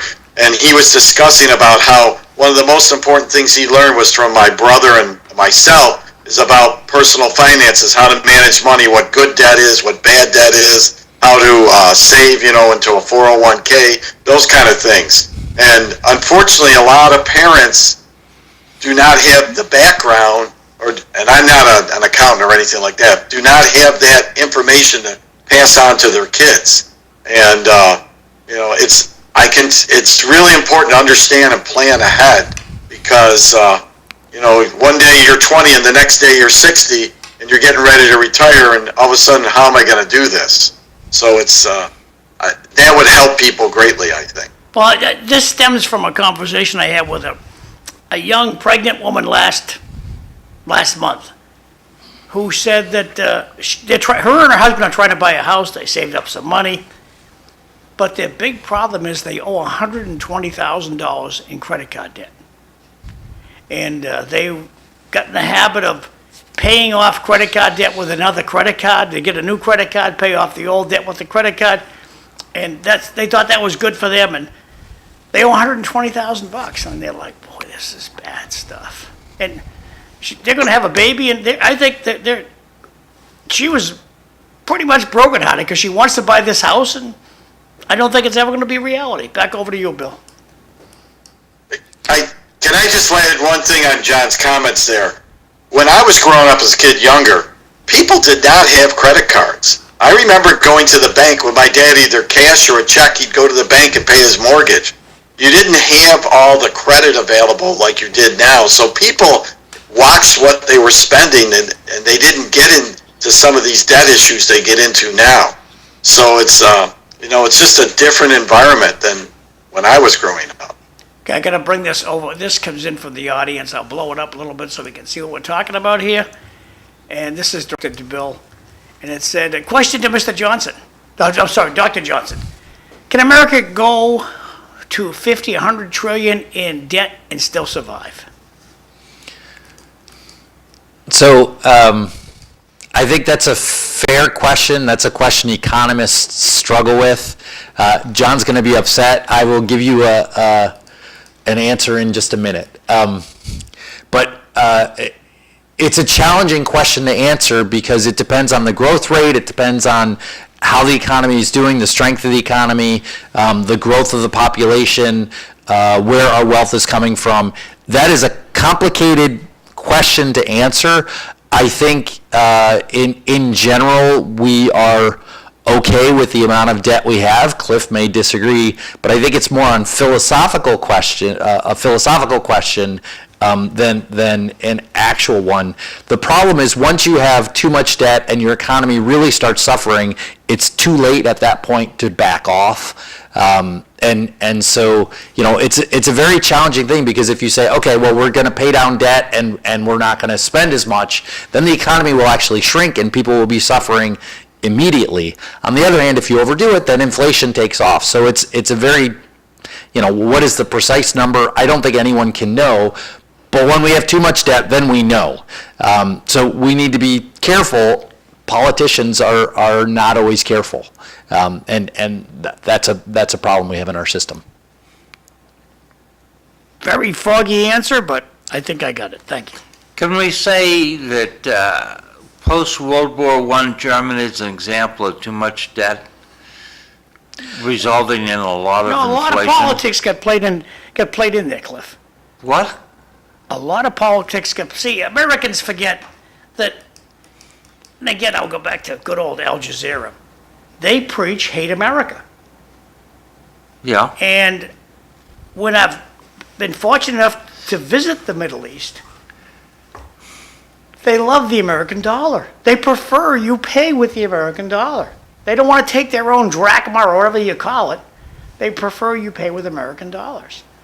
And as long as that continues to exist, I think America is going to be okay. But this preaching of hate America, hate America, hate America, and this isn't like hate the American government, hate you.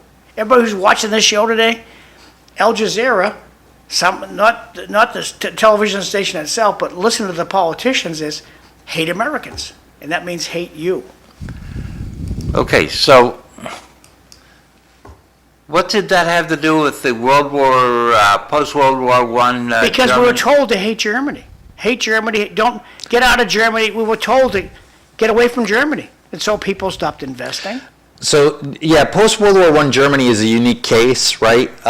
The French and Belgians pushed really hard to force Germany to have reparations. So Germany lost its own sovereignty. And in fact, when they were not making sufficient reparations, there were actually assets seized by the Belgians and the French.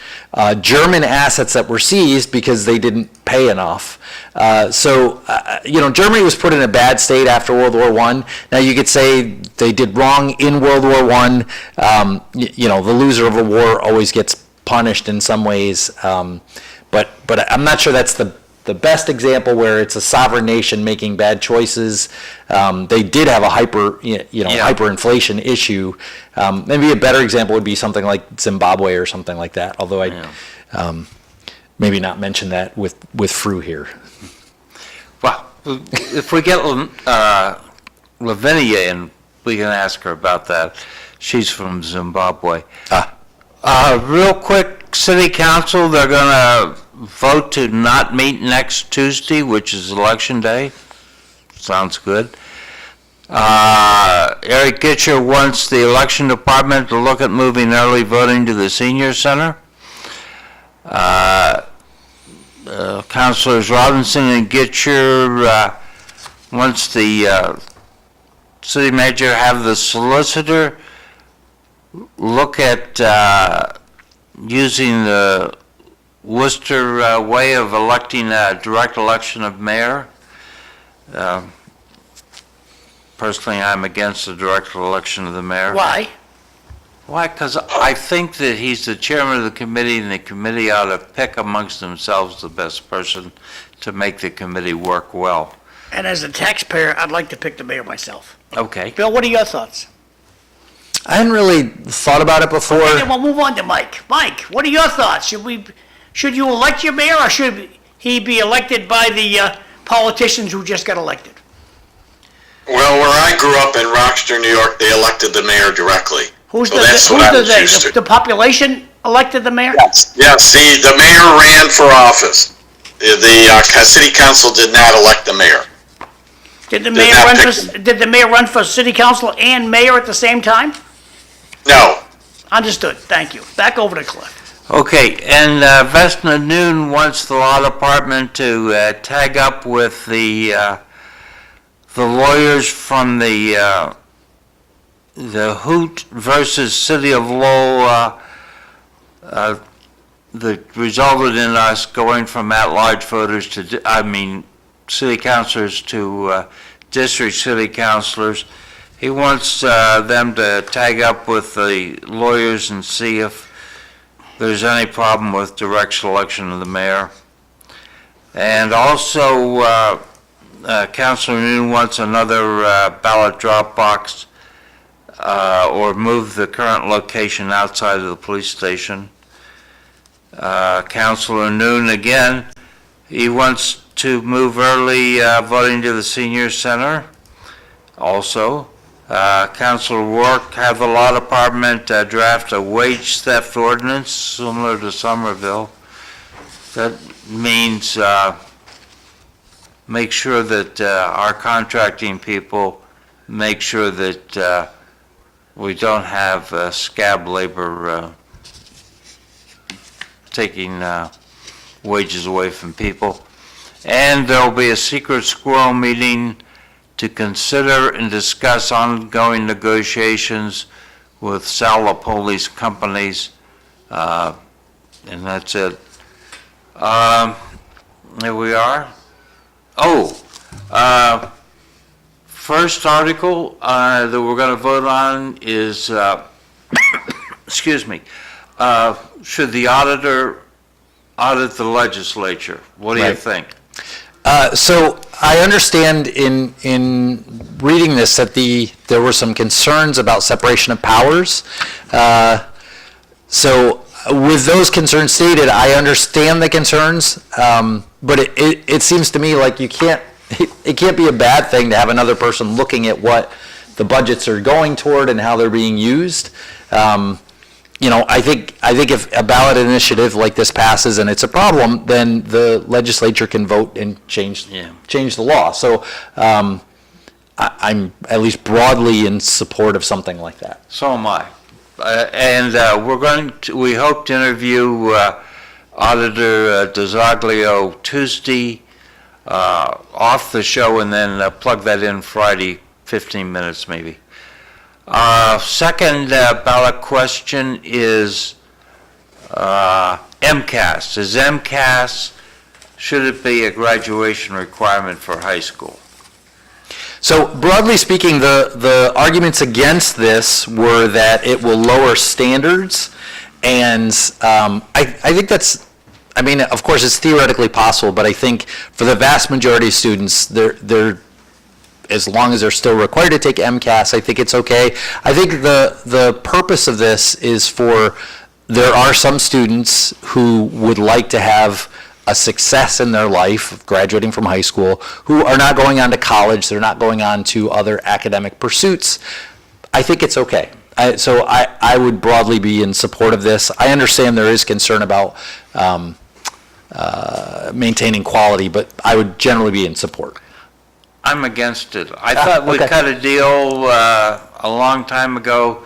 The legislature would pour more money in, and in return there would be standards. I think that's breaking the deal. Tomorrow, City Life, Bobby Hoey will be here. Possibility of Ned Tommy, I don't think for sure, but there's a possibility. Tommy Bomo's going to be here. And our guest is Senator Ed Kennedy at 7. Time is short, Cliff. Okay. 10 seconds. 10 seconds. Well, we'll get the other 3 Friday. Thank you very much for being here, and feel free to send in more comments. And thank you for coming, Bill. I appreciate it. Thanks, Mike. Yep. Hey, I just want to mention one thing to Cliff. I was multitasking during the podcast, and I did that personality test. I come out as an ENTJ. It said commander. I don't, That's the same one as me, Mike.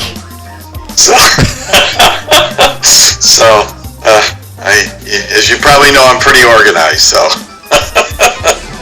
So I thought I did that because I like to get organized, so it does fit my personality. But thank you again. I had a good talk today on the podcast, and next Monday I'll remember no politics. All right. So. All right. Good luck. All right. Thanks, guys. Have a good Bye. night. We'll see you.